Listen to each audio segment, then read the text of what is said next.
Syaitan hanya bisa menunggangi sekitar kita.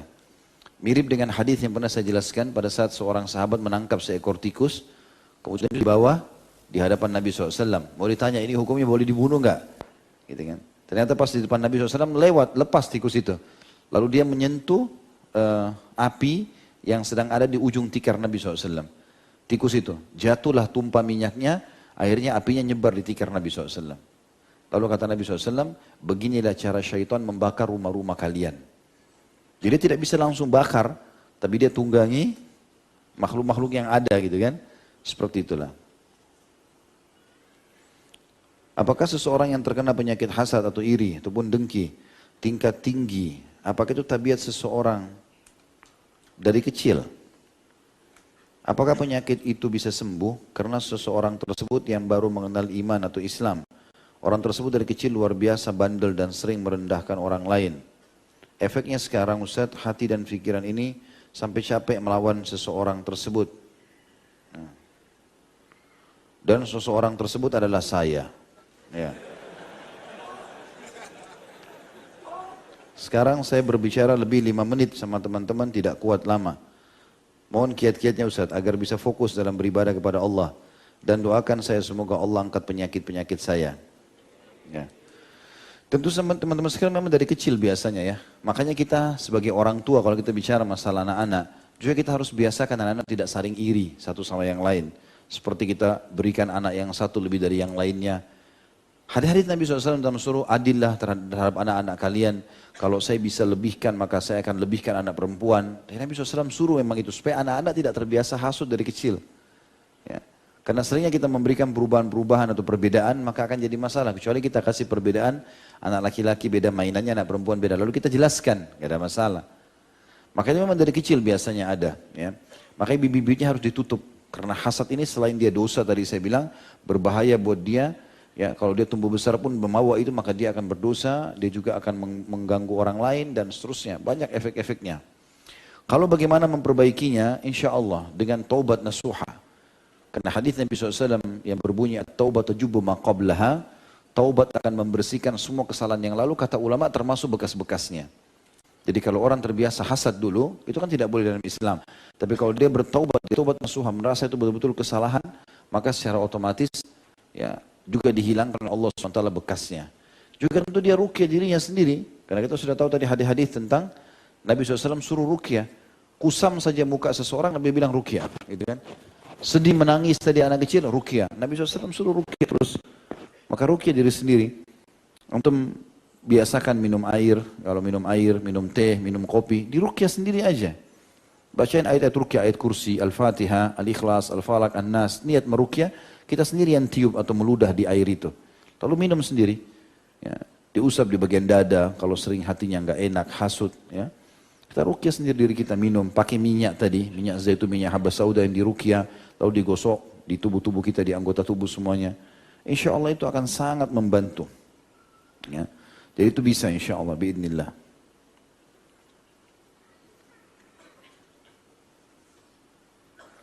Bayi saya berumur 2 tahun. Akhir-akhir ini suka menangis malam-malam sekitar jam 10 malam.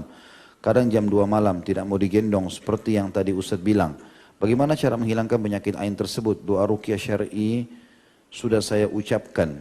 Ini insya Allah yakin, harus yakin. Kata Nabi SAW, Udu'u rabbakum mukinuna bil ijabah. Fa inna Allah la yakbalu du'a min qalbin ghafil. Berdoa kalian, berzikir, memohon kepada Allah, termasuk doa ruqyah. Dia kan berdoa kepada Allah minta disembuhkan. Dengan penuh keyakinan Allah akan ijabah. Karena Allah tidak akan menerima doa dari hati yang lalai. Jadi sambil baca ruqyah sambil yakin. Sering terjadi, anak-anak saya sering terjadi. Di rumah dan istri saya ruqyah sendiri. Sering terjadi. Pernah anak saya tiba-tiba muntah-muntah gitu kan. Tanpa sebab, nangis-nangis.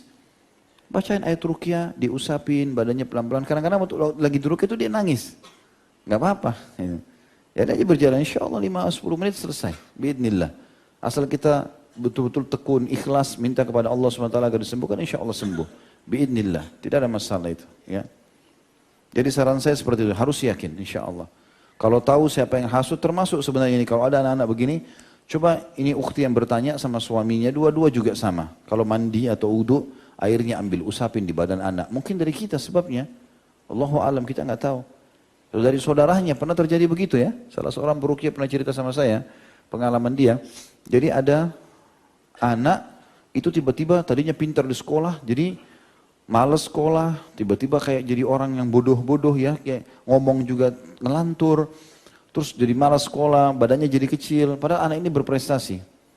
Ditelusuri oleh teman yang meruqyah ini, dia ceritakan kepada saya, telusuri ini anak bukan sihir, dilihat semua unsur keluarganya, segala macam, kayak nggak ada sihir, ini nggak jelas, maka kemungkinan ain. Ditelusuri ternyata dari kakaknya sendiri. Jadi kakaknya ini rupanya menurut dia, kakaknya mengaku, tidak, saya nggak hasut sama adik saya. Betul. Tapi coba wudu aja. Wudu atau mandi, diambil aja disiram ke adiknya. Adiknya sembuh. Ternyata hanya setelah dikorek-korek, baru dia. Jadi dia rupanya lihat adiknya ini prestasi di sekolah.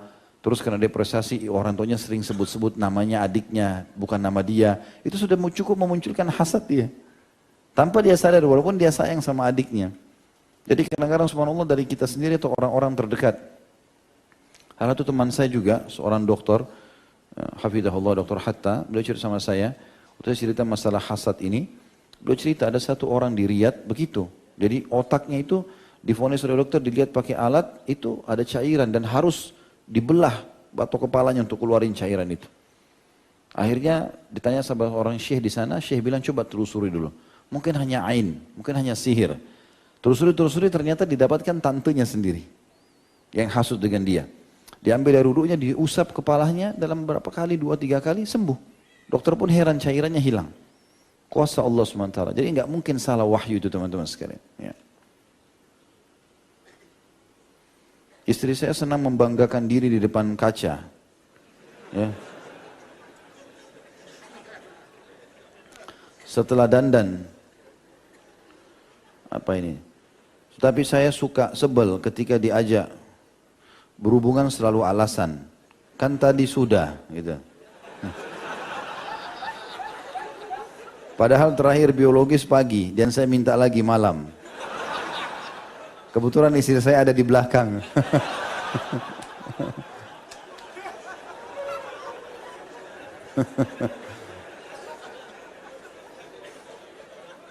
Apa hubungannya dengan materi? Ada hubungan enggak? Anggap ada, bangga diri di kaca. Baiklah. Sebenarnya kita nasihati akhwat ya, terlepas daripada ukhti yang ada di belakang sana. Semua akhwat itu, memang tugas dia yang utama melayani biologi suami. Akad nikah asalnya itu. Baru yang lainnya. Akad nikah asalnya adalah penghalalan kemaluan. Emang itu. Dan laki-laki memang membutuhkan itu, jangan disamakan dengan perempuan. Kalau perempuan mungkin cuma butuh kapan dia terangsang baru. Bahkan Umar bin Khattab mendapatkan dari Hafsah, kalau perempuan bisa bersabar sampai 4 bulan. Gitu kan?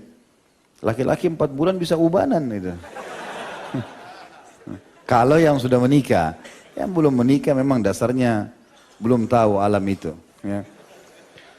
Jadi mestinya melayani memang. Ukhti harus begitu dan dandan juga itu boleh lihat diri di kaca, nggak ada masalah.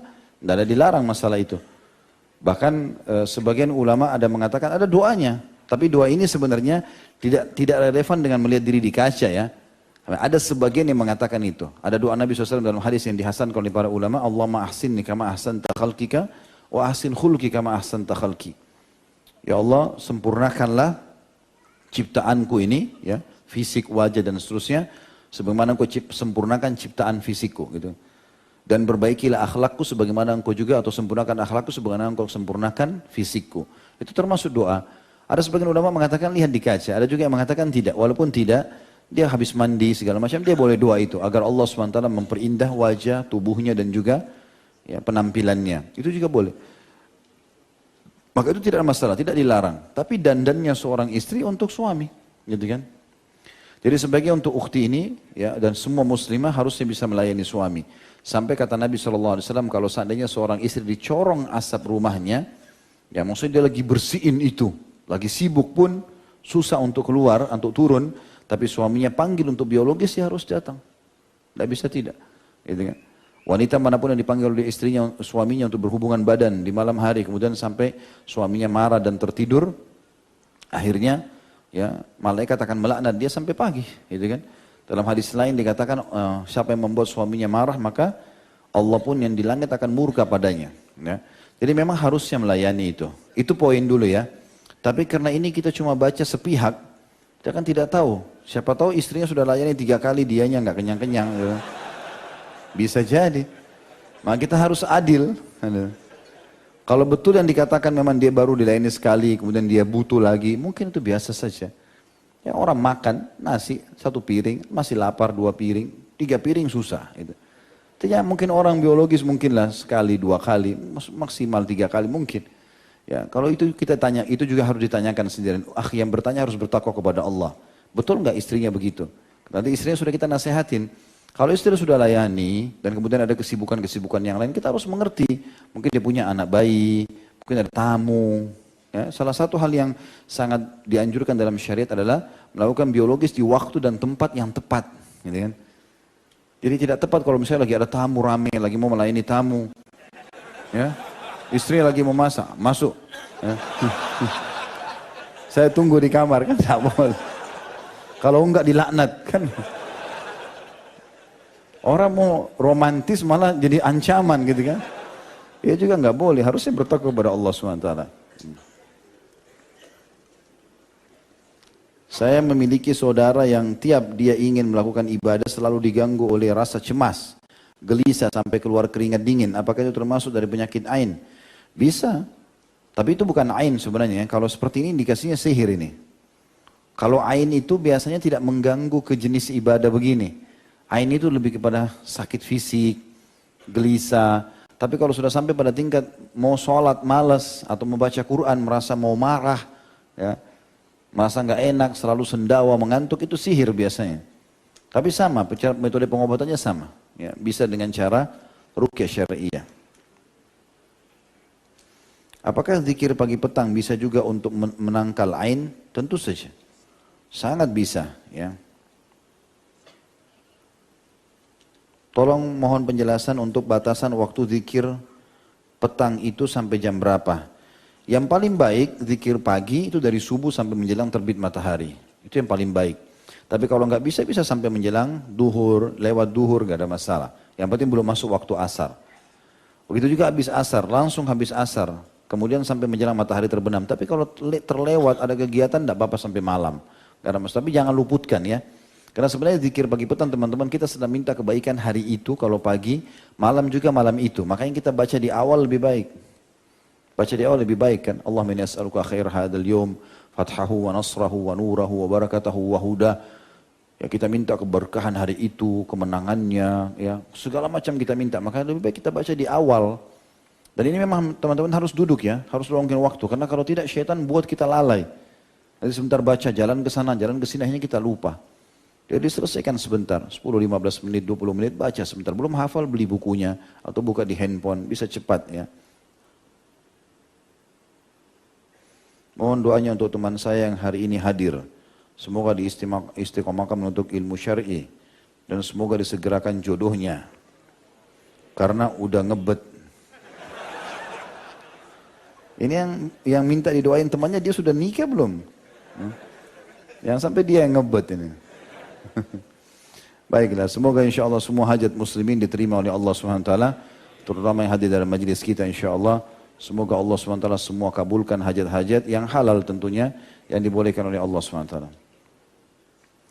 Bagaimana cara kita menghindari penyakit ain? Sedangkan ada hadis yang menganjurkan kita untuk menampakkan kelebihan dan nikmat yang Allah berikan kepada kita. Tadi kan sudah dijelaskan, yang penting kita pada saat keluar baca, kalau kita diri sendiri, u'idhu nafsi, aku melindungi diriku, minta kepada Allah perlindungan. Bikalimatillahi tamma min kulli syaitani wa hamma min kulli ainil lama. Kita baca itu. Ya. Baca Al-Falaq, baca An-Nas, baca Al-Ikhlas. Ya. Seperti Nabi SAW lakukan pada saat mau tidur, ditiup ke telapak tangan, diusap di badan. Itu yang kita lakukan insya Allah. Biidznillah tidak ada masalah. Tidak usah khawatir dengan itu, yang penting kita sudah faham. Tujuan kita pelajari malam ini supaya kita tadi sudah fahami. Sebab-sebabnya, cara menanganinya, sebelum kena, supaya tidak kena, dan juga kalau sudah kena seperti apa. Ya. Bolehkah iri dengan orang-orang yang mempunyai jenggot lebat? Karena jenggot anak tidak selebat mereka. Bolehkah memakai obat penumbuh jenggot?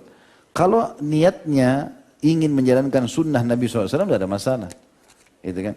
Tapi kalau innamal a'malu binniyat, kalau dia niatnya hasad saja, kenapa kok orang itu punya jenggot, akhirnya saya tidak, dia hasad, ini nggak boleh, yang dilarang. Jadi tadi sudah kita jelaskan jenisnya ya. Bedanya kalau hasad yang dilarang, kalau kita berharap nikmat itu hilang dari orang tersebut, kita merasa gembira kalau dia kena cobaan, maka itu berarti hasad, nggak boleh. Tapi kalau kita tidak berharap itu, cuma berharap diberikan seperti dia, nggak ada masalah. Bolehkah pakai obat? Boleh saja, asal obatnya halal. Dengan niat untuk menumbuhkan jenggot karena sunnah Nabi SAW boleh. Tapi kalau untuk model enggak tentunya. Ya. Apabila saya suka upload foto jalan-jalan di media sosial tanpa ada foto.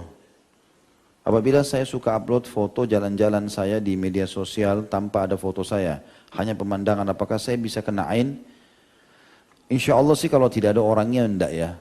Kecuali kalau orang memang dasarnya orang yang sedang melihat itu sangat hasut ya, mungkin. Ada orang memang sangat tinggi sekali, ya berat sekali. Jadi ada orang di Saudi itu sampai kami dapatkan informasinya, lihat mobil sedikit bagus ya, tabrakan mobil itu. Ya gitu. Kalau nggak salah pernah di salah satu tablik akbar pernah saya putarkan di cuplikannya. Ya. Nah, masalah apa? Gedung. Iya.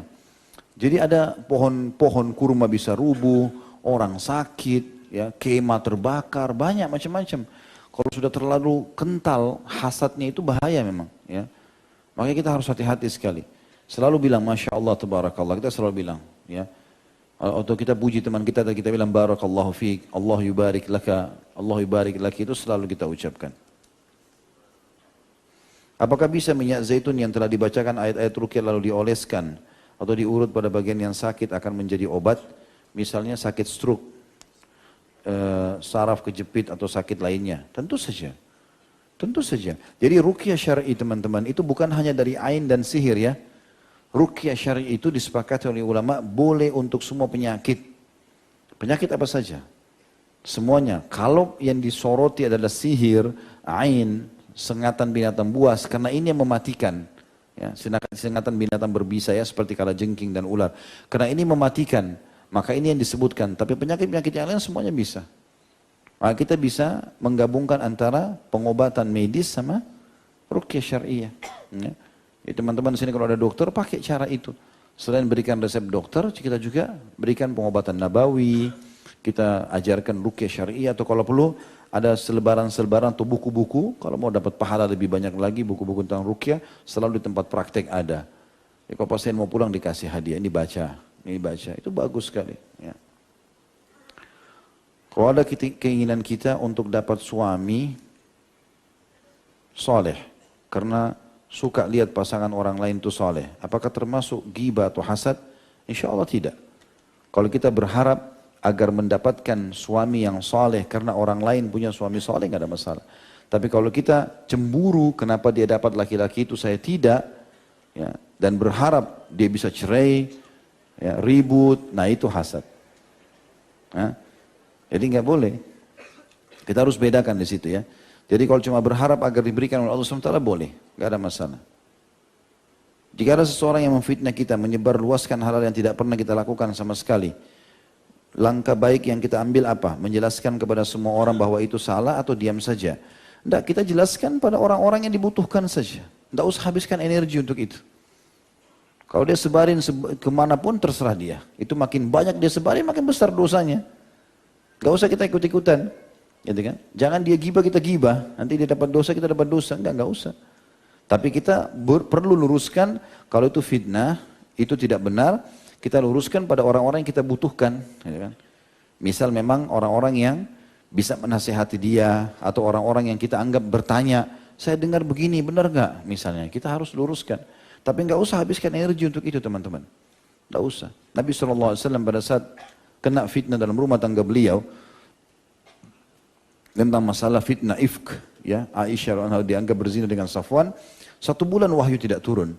Nabi SAW coba ikhtiar, tidak terlalu banyak bicara sama orang, tapi orang tertentu beliau coba tanyakan nasihatnya tanya kepada Ali, tanya kepada Zubair, yang sampai Ali mengatakan, ya Rasulullah orang yang paling kenal Aisyah adalah pembantunya, tanya pembantunya. Maka pembantunya pun didatangi. Bahkan pembantunya sempat Ali mengatakan, jujurlah kepada Rasulullah SAW. Maka pembantu Aisyah mengatakan, saya tidak pernah lihat keburukan dari Aisyah. Ya, jadi itu dibolehkan pada orang tertentu, tapi nggak usah habiskan energi buat itu. Itu saran saya, Allah alam. Karena kalau kita terus pikirkan, habiskan energi, semua orang harus kita jelaskan ke fulan, susah juga ya. Menyita banyak sekali waktu buat kita itu.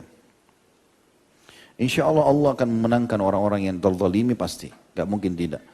Dan makin terjerumus seseorang yang buat salah di jalan kesalahan itu, ini makin bahaya buat dia. Teman-teman kalau buat salah berhenti. Jangan diteruskan. Ngakui salah sudah selesai. Jangan begitu ketahuan salahnya makin melebar kemana-mana. Ini bahaya sekali. Karena makin banyak dosanya gitu. Dan ini makin banyak dosa berarti makin dekat dengan hukuman Allah SWT. Allah SWT kalau ingin menghancurkan satu kaum, maka Allah makin buat mereka buat kerusakan. Begitu dalam ayat. Sehingga akhirnya masuk dalam bab tadarruj itu. Ya. Karena hukuman Allah akan datang kalau dia sampai pada poin tertentu dari kesalahannya gitu kan. Tingkat tentu, maka dia kalau sampai level itu akan datang hukuman Allah. Berbahaya buat dia. Mestinya berhenti dan tahu diri gitu. Ya. Ustaz, saya sudah makan banyak tapi masih saja kurus. Enggak gemuk-gemuk.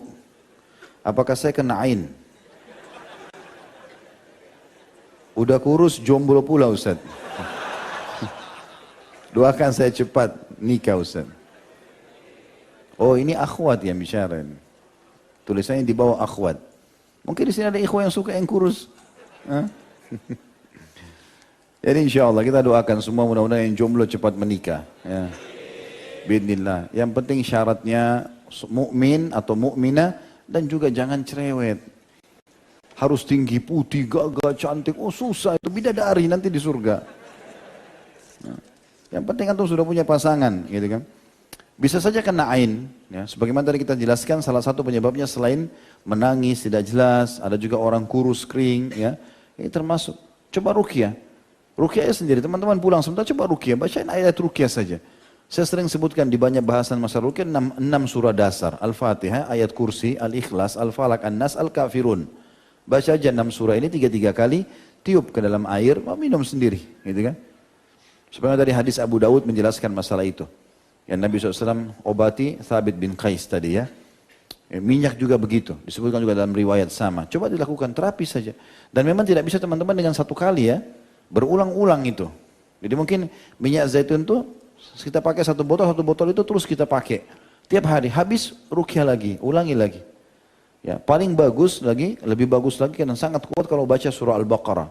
Memang itu panjang, 2,5 juz ya.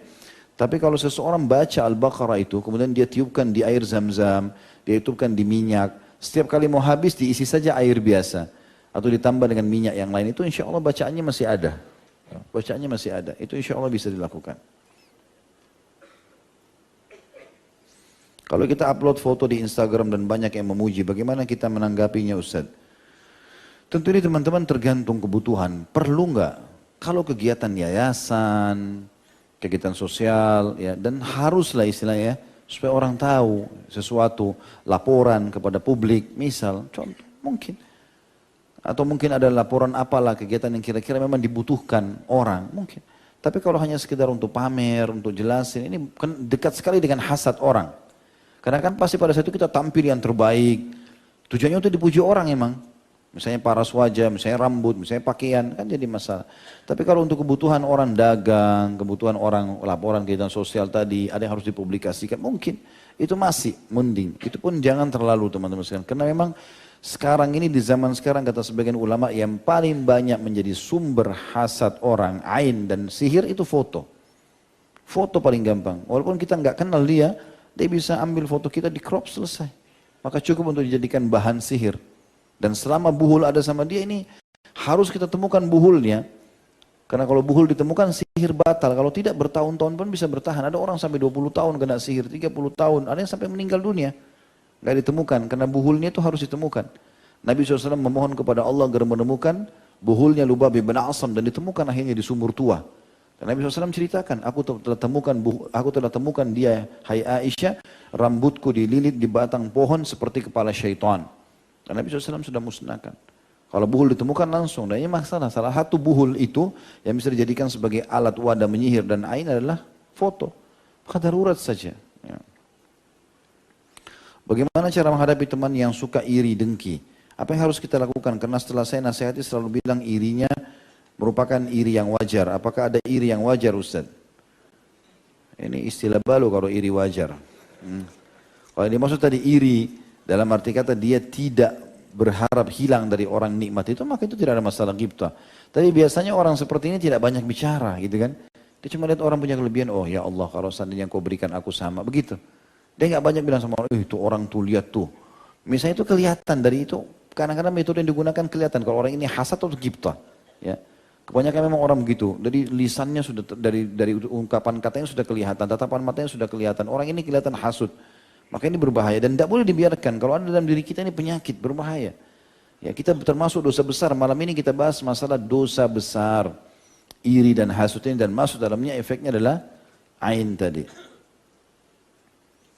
Bagaimana hukumnya suami yang iri dengan gaji istrinya? Karena istrinya lebih besar gajinya daripada suaminya. Bagaimana cara menasihati suami yang seperti itu? Untuk apa dia iri? Ya. Tidak perlu iri sama istri seperti ini. Ya, gitu. Kalau misalnya dia merasa istrinya lebih besar, mungkin dia kecil hati, istrinya yang besarkan jiwanya. Gak masalah kok. Saya karena kebetulan sudah punya penghasilan begini, nanti kita pakai sama-sama misalnya ya. Jadi kalau saya sarankan kiat bagi perempuan atau muslimah seperti ini, dia jangan makin tonjolkan di depan suaminya. Mungkin karena ada kepribadian sebagai pemimpin, maka dia harusnya memang dibesarkan jiwanya. Jadi misalnya jenjang pendidikan lebih rendah, pendapatan lebih kecil, ya, keadaan fisik lebih kurang, ya, lebih kurang dari pasangannya. Maka ini semua harusnya pasangannya bisa merangkul dia. Bagaimana dia dirangkul, bagaimana dibesarkan hatinya. Sudah ini gaji saya nggak masalah. Atau kalau perlu mencukupi gaji sudah cukup, berhenti saja bekerja. Ya, ini semua bisa jadi solusi karena tidak mungkin kita mengorbankan suami atau istri demi pekerjaan, itu nggak mungkin. Tentu mereka lebih mahal, lebih bernilai daripada harta. Harta bisa kita cari. Pasangan tidak mungkin, apalagi kalau kita sudah merasa tentram dengan dia itu kan tidak mungkin. Ya. Allah alam, itu saran saya. Jadi rangkul suaminya, kemudian bilang sama dia, ini tidak ada masalah. Dan tunjukkan kalau ada tetap kebutuhan walaupun gaji lebih tinggi, tidak ada kelihatan sombong, jangan diolok-olok ya. Ya, jangan diolok-olok sengaja beli sepatu yang bermerek, nih saya bisa beli gara-gara saya punya gaji misalnya. Ya, sehingga kau tidak bisa beli ini, gajimu berapa sih? Nah, sering menjatuhkan suaminya, itu kan tidak boleh. Itu malah bisa berdosa. Itu seperti dia mengolok-olok ayahnya sendiri. Karena posisi suami sekarang pengganti ayahnya. Gitu kan. Setahun yang lalu saya sudah di khidbah dan saya share di media sosial. Tapi 2 minggu kemudian tiba-tiba ada hal yang membuat pernikahan dibatalkan dari pihak laki-laki. Kata orang-orang saya mungkin terkena ain. Apakah benar bisa begitu Ustaz? Dan ciri-ciri ain apa? Ciri-ciri ain itu apa? Juga solusinya? Tentu saja. Bisa ain. Dan sudah kita sebutkan tadi, ciri-cirinya tadi bisa sakit badannya, bisa bukan cuma baru mau nikah begini batal. Orang jadi sudah suami istri bisa cerai. Bisa ribut rumah tangga. Kalau teman-teman sudah menikah, kemudian tiba-tiba ribut tanpa sebab. Pasangan berubah, itu bisa ain. Bisa ada orang datang hasut. Coba tanya pasangan, tadi telepon-teleponan sama siapa? Cerita apa? Bisa saja, mungkin dia cerita sama temannya hasut, atau ada tamu yang datang, hasut melihat rumah, melihat keadaan macam-macam. Makanya teman-teman, di rumah juga itu harus ada wilayah haram namanya ya. Wilayah yang kita haramkan lah, tidak boleh orang lain masuk. Kayak kamar tidur pribadi, ya, tempat-tempat profesi yang kita sendiri, kita sama keluarga, maka tidak perlu ada orang lain masuk, karena kita tidak tahu ainnya orang hasutnya kapan. Ada namanya ruang tamu, yaitu untuk tamu. Kalau untuk yang lain tidak perlu, karena ada juga orang terlalu los, kamar dia pribadi semua orang boleh masuk. Enggak, jangan, karena orang kita tidak tahu hasutnya. Ya, apalagi orang yang baru datang kerja, ya mungkin membantu di rumah, tanya dia, ya, jelaskan, ini kamar saya mau dibersihkan ya, tapi begini, diberikan peraturan-peraturan gitu loh. Atau kalau tidak usah. Dia masuk waktu-waktu darurat saja, atau tidak masuk sama sekali. Itu lebih baik. Saya sering menulis tentang planning-planning saya di papan di kamar kas. Sehingga membuat teman saya banyak yang tahu. Apakah yang saya lakukan ini memunculkan hasad kepada kita? Insya Allah sih tidak ya. Kalau cuma ini maksudnya di kamar kos ya. Tentang planning-planning saya. Kalau mau lebih aman, program-program yang merupakan masa depan, sesuatu yang baik, lebih baik di handphone saja disimpan di memori ya. simpan di note yang kita bisa simpan. Itu lebih baik daripada di papan tulis. Tapi kalau memang itu memang sudah menjadi program kita sehingga kita nggak lupa besok pagi saya harus 1, 2, 3, 4, 5. Maka insya Allah nggak ada masalah. Insya Allah. Kecuali kalau teman-teman merasa orang sekitarnya khawatir hasut, ya sudah. Jangan.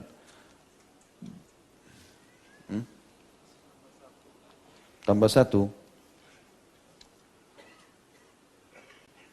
Apakah boleh meruqyah orang non-muslim? Boleh.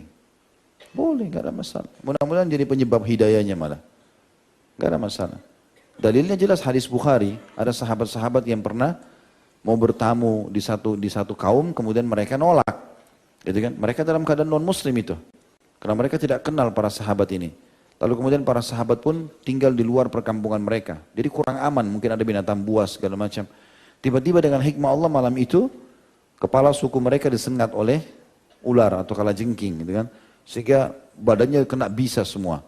Mereka coba obati nggak bisa-bisa. Akhirnya salah satu di antara mereka bilang, coba tanya orang-orang tadi itu, mungkin mereka punya obat. Maka datanglah sahabat-sahabat ini mengatakan, baik kami mau obati tapi dengan syarat. Kami bisa nginap malam ini di sini. Oh iya boleh, gak ada masalah. Lalu dibacalah Al-Fatihah, lalu disemburkan ludah ke lukanya, ya sengatan tersebut lalu sembuh.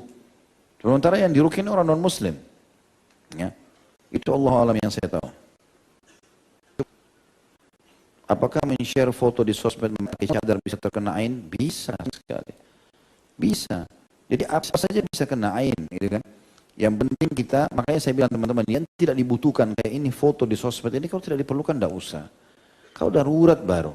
Allah berikan kita kelebihan, ya sudah kita bersyukur kepada Allah dengan kelebihan itu. Yang Allah halalkan menikmati dari pasangan, ya sudah. Kalau enggak, ya sudah enggak usah. Enggak perlu teman-teman, karena medsos ini pengaruhnya besar sekali, apalagi tersebar sana sini ya. Tersingkap sedikit aurat saja sudah cukup untuk kita tanggung dosa. Berapa banyak orang yang nonton, begitu juga dosanya. Jadi untuk apa? Enggak ada gunanya gitu ya. Ini sama juga, walaupun pakai cadar bisa kena ain. Ya, karena bisa saja orang pakai cadar, dia pajang fotonya, mungkin ada kelebihan. Mungkin bola matanya, mungkin bulu matanya, banyak sekali. Syaitan bisa bisikan sesuatu pada orang yang sedang hasuti kita, maka bisa kena. Gitu kan. Pertanyaan di luar tema, tapi anak sangat membutuhkan jawabannya. Insya Allah minggu depan anak menikah, mengingat peraturan pemerintah untuk melakukan tes darah, qadarullah calon anak terkena penyakit HIV. Dan insya Allah anak sehat. Mengingat penyakit tersebut menular, anak bimbang untuk mengambil keputusan Ustaz. Khawatir was-was syaitan. Kalau orang ada penyakit begini betul ya, dalam keadaan betul, memang kena penyakit ini dan positif gitu kan, maka memang tidak apa-apa orang tidak lanjutkan pernikahan. Karena ini berbahaya sekali. Penyakit bisa menular. Menular pada dia yang sehat, menular juga pada anak-anaknya gitu kan. Maka yang bisa dilakukan adalah yang pertama, dia menunda dulu pernikahan, jangan buru-buru. Ya, tetap dia tidak batalkan pernikahan ini, tapi dia menundahnya dengan cara dia juga membantu supaya orang ini, calon pasangannya bisa berobat. Jadi itu bisa diobati insya Allah, tidak ada yang tidak bisa diobati. Penyakit HIV pun walaupun menurut medis tidak bisa sembuh, tapi kata Nabi SAW, tidak ada penyakit yang Allah turunkan kecuali Allah ikutkan bersamanya obatnya, maka berobatlah wahai hamba-hamba Allah. Coba terapi. Ya, di antara terapi yang paling baik adalah ruqyah, bekam, ya, terus konsumsi madu yang asli. Ya, kata Nabi SAW, kesembuhan ada di 3. Kesembuhan berarti semua penyakit. Konsumsi madu, tentu madu yang asli, bekam, dan juga kai. Menggunakan besi panas. Tapi aku melarang umatku memakai kai ini. Kecuali darurat sekali, ya, pengobatan terakhir. Makanya itu untuk masuk habatus sauda, jintan hitam. Coba terapi. Suruh terapi dulu. Kalau tidak mau misalnya, sudahlah nanti aja gini. Ya sudah, jangan dilanjutkan. Allah Subhanahu Wa Taala bisa saja menunjukkan kepada penanya ini sekarang. Justru untuk dia memikirkan dan mempertimbangkan baik-baik. Karena ini penyakit menular yang bisa pindah kepada dia, bisa pindah kepada anak-anaknya, gitu kan? Dan berbahaya sekali. Maka saran saya Allahu alam lebih baik dihindari, ya. Dihindari